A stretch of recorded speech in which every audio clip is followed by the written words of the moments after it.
All right, folks, up in my outdoor workshop, as you want to call it that. I've got my forklift is up here on a flat spot in the field. Got a little air compressor and a generator there, and a workbench that's covered with snow today. It was 28th of April, 27th yesterday. We got a heck of a snowstorm. The whole kind of Midwest did, from what I understand. We got about 6 inches here, maybe a little more. But today's video is just going to be on rusty old scrap steel. There's some cutoffs here, but there's some stuff that came from a tool and die shop, and the stuff with the dowel pins in it there, that came from a tool and die shop. It was fixturing of some sort they had that was thrown in their scrap when they had their sale. And these are just little cutoffs of a bucket full of cutoffs I got from someone. It was a Craigslist deal, and I don't think it was even this that I went there for. They just happened to have this steel.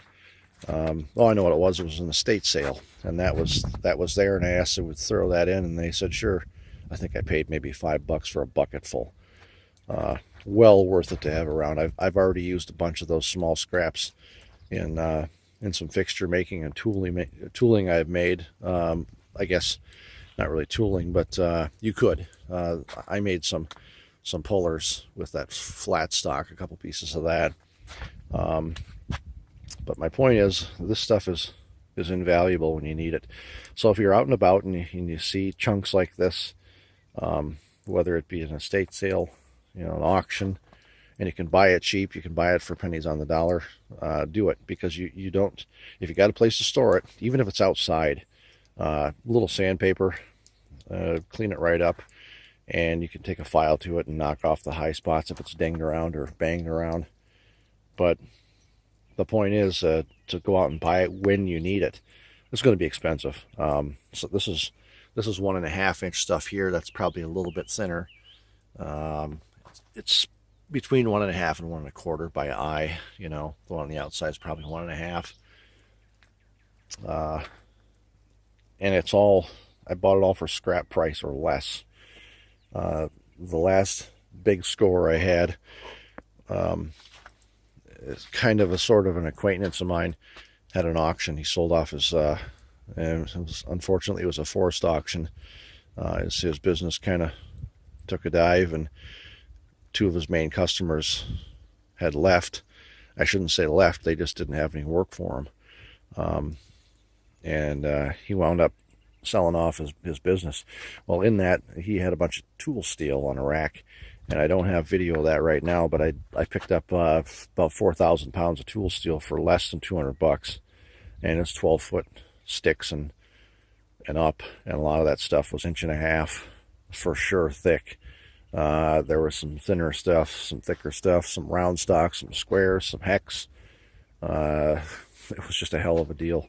So my point is, if you have a chance to buy it when you can. Store it alongside the garage. If you can't get it in, just make a quick steel rack, put it up on the wall in your garage. If you don't want to store it outside, you can make a quick steel rack that goes from the ground up to the side of your wall, maybe 6 foot or so, and just base it off the concrete, and you can store a lot of this stuff on a vertical storage racks.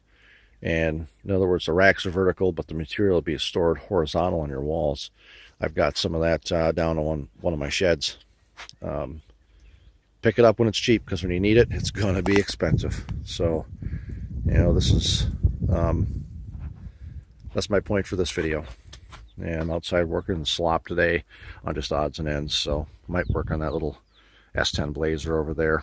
It needs some diagnostic work done. Don't know if it doesn't have compression, if it doesn't have timing.